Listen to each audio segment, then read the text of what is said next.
Shalom Bapak Ibu yang dikasihi oleh Tuhan. Puji Tuhan, senang sekali pada kesempatan ini saya boleh kembali menjumpai Bapak Ibu untuk membagikan berkat firman Tuhan. Dan saya percaya firman Tuhan adalah berkat yang kekal, ya, berkat yang terindah, harta yang terindah. Dan kemudian firman Tuhan juga adalah kekuatan Allah yang menyelamatkan hidup kita. Hari ini saya akan membagikan berkat firman Tuhan tentang kerendahan hati atau hati sebagai hamba. Mazmur pasal 37 ayat yang ke-11. Alkitab berkata seperti ini: tetapi orang-orang yang rendah hati akan mewarisi negeri dan bergembira karena kesejahteraannya yang berlimpah-limpah. Saudaraku, kerendahan hati dalam bahasa Latinnya adalah humility, ya, humilitas atau humility, yang berasal dari kata humus. Humus itu artinya tanah. Nah, manusia memang diciptakan dari tanah, dari debu atau tanah liat, saudaraku. Ya, di dalam kitab Kejadian kita melihat hal itu. Kesadaran bahwa kita diciptakan dari tanah liat harusnya membuat kita tidak menjadi orang yang jumawa, tidak membuat kita menjadi orang yang sombong, tidak membuat kita menjadi orang yang angkuh, saudaraku. Sebab tidak ada yang patut untuk disombongkan dalam kehidupan kita ini. Saudara dan saya itu bahan dasarnya terbuat dari tanah liat. Jadi apa yang perlu disombongkan, saudaraku? Tidak ada, saudaraku. Itu sebabnya kita harus mengagungkan Tuhan dan kita memuliakan nama Tuhan. Tetaplah hidup di dalam kerendahan hati, sebab Allah berkenan kepada orang-orang yang rendah hati. Tuhan itu sudah mengingatkan banyak hal terhadap orang-orang yang sombong. Ya, di dalam kitab Amsal Sulaiman ada banyak, ya, ayat-ayat yang mengultimatum orang-orang yang sombong. Ya, kesombongan itu mendahului kehancuran. Orang yang tinggi hati itu akan direndahkan oleh Tuhan.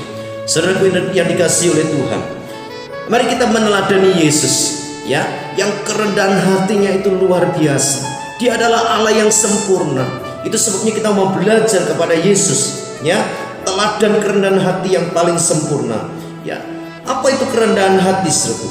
Kerendahan hati yang pertama itu adalah mau melayani, bukan mau dilayani. Saudaraku, dikatakan di dalam Markus pasal 10 ayat 45, dikatakan begini: karena anak manusia datang bukan untuk dilayani, melainkan untuk melayani. Ingat, saudaraku, Yesus datang dari surga. Ya, dia datang tinggalkan surga, datang ke dalam dunia ini, ya, untuk melayani, bukan untuk dilayani. Jika kita maunya dilayani, jika kita maunya, ya saudaraku, kita ingin terus dilayani, maka sebenarnya kita telah menempatkan diri sebagai Tuhan. Betul tidak, saudara? Ya, orang-orang yang dilayani itu Tuhan, tapi orang yang melayani itu hamba, saudara yang Tuhan. Itu sebabnya tidak heran jika kemudian orang-orang menempatkan dirinya sebagai Tuhan, sukanya memerintah orang lain, sukanya dihormati, sukanya dihargai. Kalau tidak diberi salam duluan, dia tidak mau memberi salam. Nah, saudara yang dikasihi Tuhan, suka pamer dan seterusnya, saudara. Ya, ada orang-orang yang gila hormat, maaf, saudara. Tapi saya harus mengatakan hal ini, saudara, bahwa sesungguhnya ada orang-orang yang seperti ini. Ya, dia menempatkan dirinya sebagai Tuhan. Ya, padahal Tuhan saja dia rela tinggalkan tahta kemuliaannya, ya, masuk ke dalam dunia yang diciptakannya, menjadi ciptaan, dan dia mengambil rupa seorang hamba. Hamba dalam Filipi pasal yang kedua, ya, suku ayat 6, 7 dan 8, suku, disebutkan hamba itu adalah doulos. Ya, doulos itu artinya budak, bukan pembantu. Kalau pembantu bisa demo, kalau pembantu bisa protes, tapi budak tidak punya hak atas hidupnya sendiri. Dia telah menyerahkan hidupnya kepada tuannya. Apapun yang diperbuat tuannya terhadap budak itu, budak tidak punya hak untuk protes, ya, tidak boleh melawan kepada tuannya. Saudaraku yang dikasihi oleh Tuhan, ya, karena itu kita mau belajar seperti Yesus. Ya, ada sebuah pujian, seperti Yesus, seperti Yesus. Nah, saudaraku, kita harus meneladani Yesus yang penuh dengan kerendahan hati. Yesus datang bukan untuk melayani, bukan untuk dilayani, tetapi untuk melayani. Saudaraku, bahkan menyerahkan, ya, nyawanya bagi tebusan semua orang. Suku di dalam Yohanes pasal 13 ayat yang kelima, Yesus memberikan keteladanan yang begitu luar biasa. Ya, satu kali Yesus bersama murid-muridnya, tiba-tiba Yesus bawa elap dan kemudian baskom yang diisi dengan air. Kemudian kaki para muridnya itu tiba-tiba diambil dan kemudian diseka, dibasuh. Saudara yang kasih Tuhan, ini bicara tentang keteladanan. Ini bicara tentang kerendahan hati. Hati sebagai seorang hamba yang dimiliki oleh Yesus harusnya menjadi keteladanan kita sebagai orang-orang percaya, sebagai pengikutnya. Follower itu bukan sekedar ngintil sama Yesus, tetapi hidup serupa dengan Kristus. Apa yang dilakukan oleh Yesus itu juga yang harus kita kerjakan. Kita harus menjadi seorang hamba, seorang budak yang tidak punya hak apapun terhadap hidup ini. Serahkan hidup kita kepada Tuhan. Ayo kita belajar untuk melayani, bukan untuk dilayani. Yang dilayani sekali lagi itu Tuhan, tetapi yang melayani itu seorang hamba. Saudara, Tuhan atau hamba? Saudara yang dikasihi Tuhan. Ya, yang kedua, saudaraku, apa itu kerendahan hati?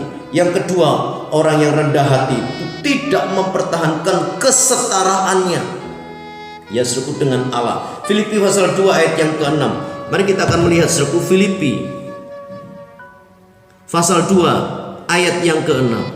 Demikian firman Tuhan, yang walaupun dalam rupa Allah tidak menganggap kesetaraan dengan Allah itu sebagai milik yang harus dipertahankan. Nah, berapa banyak orang-orang mempertahankan dirinya, suku, mempertahankan harga dirinya. Tuhan saja, suku, Yesus saja, suku, yang adalah Tuhan, yang adalah Raja kemuliaan itu, adalah Sang Anak Bapa yang mulia itu, rela melepaskan kesetaraannya dengan Allah itu. Bahkan telah mengosongkan dirinya menjadi seorang hamba. Dia ambil, suku, tempat sebagai seorang hamba, ya, tidak mempertahankan kesetaraan dirinya.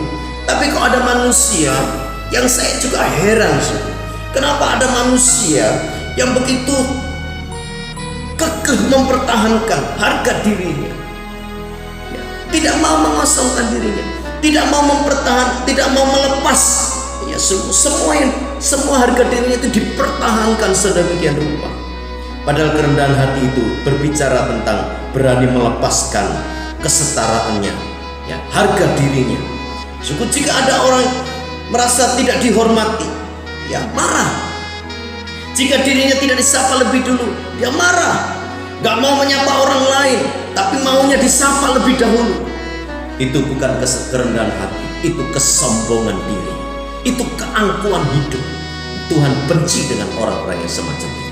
Yang ketiga, yang terakhir, apa itu kerendahan hati? Kerendahan hati itu artinya menganggap yang lain lebih utama. Filipi pasal 2 ayat yang ketiga. Demikian firman Tuhan, ya. Dengan tidak mencari kepentingan sendiri atau puji-pujian yang sia-sia, sebaliknya hendaklah dengan rendah hati yang seorang menganggap yang lain lebih utama daripada dirinya sendiri. Saudara, ciri orang yang sombong itu menganggap dirinya lebih hebat, lebih baik, lebih suci, lebih pinter, ya, lebih dipakai oleh Tuhan dan segala macam, saudara. Merasa dirinya paling jagoan, paling hebat, sok kaya dan seterusnya. Saudara yang kasih Tuhan, justru ketika seorang merasa dirinya paling hebat, sebenarnya orang itu tidak punya apa-apa.